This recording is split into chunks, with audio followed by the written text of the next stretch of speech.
Insta పెళ్లి చూపులు అప్పటి నుంచే సెలబ్రేషన్ స్టార్ట్. ట్రెండింగ్ లో పెళ్లి చూపుల వీడియోలు. పూర్తి వివరాలకు చదవండి రేపటి సాక్షి హైదరాబాద్ ఎడిషన్. విద్యార్థుల జీవితాలతో కూటమి ప్రభుత్వం చెలగాటం. ఫీజు రియంబర్స్మెంట్ లేక చదువులు ఆపాల్సిన పరిస్థితి. బాబు హయాంలో అన్ని రంగాలు తిరోగమిస్తున్నాయన్న వైఎస్ జగన్. రేపు ఢిల్లీ వెళ్లనున్న సీఎం రేవంత్ రెడ్డి. అధిష్టాన పెద్దలతో భేటీ కానున్న ముఖ్యమంత్రి. చివరి దశకు కులగణన సర్వే. డేటా ఎంట్రీలో నాణ్యతపై దృష్టి సారించాలి అన్న డిప్యూటీ సీఎం భట్టి. ఎమ్మెల్సీ కవిత నివాసంలో యునైటెడ్ పూలే ఫ్రంట్ సమావేశం. తెలంగాణ జాగృతి బీసీ కుల సంఘాల నేతలతో కవిత భేటీ. రేవంత్ కబంధ హస్తాల నుంచే ప్రజలను కాపాడుకుంటాం. ఈ నెల 29న దీక్షా దివస్ కార్యక్రమానికి కేటీఆర్ పిలుపు.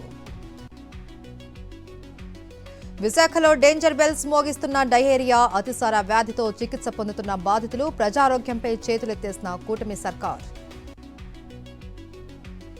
విజయనగరం జిల్లా రాజాం డోలపేట రోడ్డు దుమ్ము ధూళితో దర్శనం. శ్వాసకోశ వ్యాధి వస్తుందని ఆందోళన చెందుతున్న నగరవాసులు.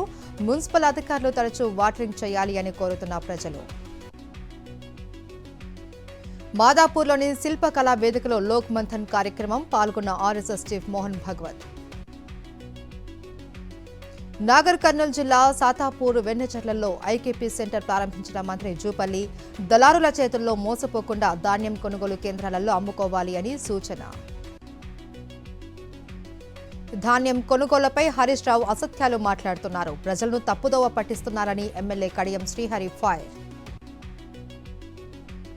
ములుగు జిల్లా ఏటూరు నాగారంలోని గిరిజన భవన్లో ఉచిత వైద్య శిబిరం. అంగన్వాడీ సిబ్బందికి క్యాన్సర్ నిర్ధారణ పరీక్షలు జరపనున్న వైద్యులు అందరూ వినియోగించుకోవాలి అని మంత్రి సీతక్క సూచన.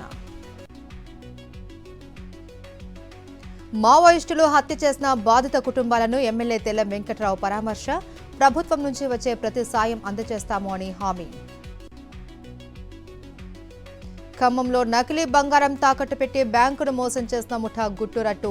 నిందితుల కోసం గాలిస్తున్న పోలీసులు. 5 బ్యాంకుల్లో నకిలీ బంగారం పెట్టి నగదుతో పరార్. ప్రముఖ పుణ్యక్షేత్రం ద్వారకా తిరుమల చిన్న వెంకన్న ఆలయాన్ని సందర్శించిన ఏపీ డీజీపీ. స్వామి అమ్మవార్లను దర్శించుకొని ప్రత్యేక పూజలు. వికసిత్ భారత్లో యువత పాత్ర కీలకం. మన్ కీ బాత్లో ప్రసంగించిన ప్రధాని మోదీ. రేపే మహారాష్ట్ర బీజేపీ శాసనసభాపక్ష సమావేశం. భేటీలో సీఎం అభ్యర్థిని ఎంపిక చేసే అవకాశం. సీఎం రేస్లో ఫడ్నవీస్, ఏక్నాథ్ షిండే, అజిత్ పవార్. పార్లమెంటు సమావేశాల నేపథ్యంలో అఖిలపక్ష భేటీ. అక్రమ కేసులను ప్రస్తావించనున్న వైఎస్ఆర్సీపీ ఎంపీలు. రాజ్ భవన్లో విగ్రహాన్ని ఏర్పాటు చేసుకున్న బెంగాల్ గవర్నర్ ఆనంద్ బోస్. 2 ఏళ్ల పదవీ కాలం పూర్తి చేసుకున్న సందర్భంగా విగ్రహ ఏర్పాటు. గవర్నర్ వ్యవహార శైలిపై తీవ్ర విమర్శలు. బంగాళాఖాతంలో కొనసాగుతున్న అల్పపీడనం రేపు వాయుగుండంగా మారే అవకాశం. నెల్లూరు, ప్రకాశం జిల్లాలకు వర్ష సూచన.